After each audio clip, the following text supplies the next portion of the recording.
പ്രിയമുള്ള ഡോക്ടർ മാരാജി പ്രേക്ഷകർ, നിങ്ങളുടെ നാളിൽ നാം ചർച്ച ചെയ്യുന്നത് 1200 ധനുമാസം 22-ാം തീയതി, അതായത് 2025 ജനുവരി 6-ാം തീയതി തിങ്കളാഴ്ച.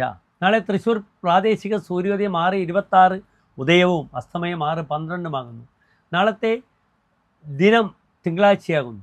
എല്ലാ ശുഭകാര്യങ്ങൾക്കും നാം ഉപയോഗിക്കുന്ന ദിനമാകുന്നു സോമവാരം, തിങ്കളാഴ്ച. നാളെ സോമവാരവ്രതം സ്ത്രീകൾക്ക് വളരെ നല്ലതാണ്. അനുകൂലമായ വിവാഹാലോചനകൾ വരാൻ, ഭർത്തൃശ്രേയസ്സിനും ദാമ്പത്യ ഐക്യത്തിനും മക്കളുടെ വിവാഹ വിഷയങ്ങൾക്കും സോമവാരവ്രതം പണ്ട് മുതൽ തന്നെ വളരെ പ്രശസ്തമാണ്. ദേവീക്ഷേത്രത്തിൽ പോയി അവരുടെ മക്കളുടെ പേരിൽ സ്വയംവര പുഷ്പാഞ്ജലി ചെയ്യാം. ദമ്പതികളുടെ ദീർഘ സൗഭാഗ്യത്തിനായിക്കൊണ്ട്, ദാമ്പത്യ ശ്രേയസ്സിനായിക്കൊണ്ട് ദാമ്പത്യ പുഷ്പാഞ്ജലി, ഐക്യമത്യ പുഷ്പാഞ്ജലി വഴിപാടായി ചെയ്യാവുന്നതാണ്. നാളത്തെ നക്ഷത്രവും വളരെ അനുകൂലമായ നക്ഷത്രമാകുന്നു. ഉത്രട്ടാതി നക്ഷത്രമാകുന്നു. വളരെ ശുഭകരമായൊരു നക്ഷത്രമാണ് ഉത്രട്ടാതി. അത് ഉത്രത്രയത്തിൽപ്പെടുന്ന നക്ഷത്രമാകുന്നു.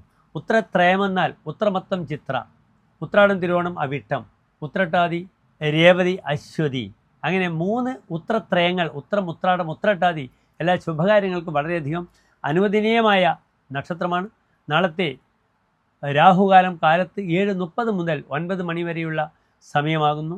നാളത്തെ ശുഭമുഹൂർത്തങ്ങളും കാലത്ത് 9:30 മുതൽ 10:30 വരെയുള്ള സമയം നിങ്ങൾക്ക് എല്ലാ ശുഭകാര്യങ്ങൾക്കായി വിനിയോഗിക്കാവുന്നതാണ്. അപ്രകാരം തന്നെ ഉച്ചയ്ക്ക് ശേഷം 1 മണി മുതൽ 3 മണി വരെയുള്ള സമയവും എല്ലാ ശുഭകാര്യങ്ങൾക്കായി നിങ്ങൾക്ക് വിനിയോഗിക്കാവുന്നതാണ്. ഉത്രട്ടാതി നക്ഷത്രത്തിൻ്റെ അധിപനായ ഗ്രഹം ശനിയാകയാൽ ഓം ശം ശനീശ്വരായ നമഃ എന്ന പ്രാർത്ഥനയും, അപ്രകാരം തന്നെ ശനീശ്വരൻ നീരാഞ്ജനം അല്ലെങ്കിൽ എള്ളിതിരി വഴിപാടായി സമർപ്പിക്കാം. ശനീശ്വര ക്ഷേത്രത്തിൽ നെയ്വിളക്ക് സമർപ്പിക്കുന്നതും വളരെ നല്ലതാകുന്നു.